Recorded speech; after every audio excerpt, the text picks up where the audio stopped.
Hi guys! Welcome sa bago na namang recipe!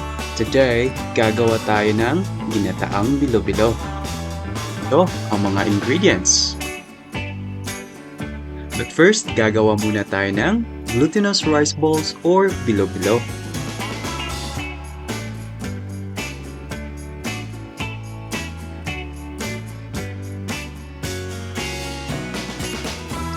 Tara, simulan na natin! In a pot, maglagay lang ng 2 cups of water and 1 can of coconut milk. At ihalo na ang mga ingredients.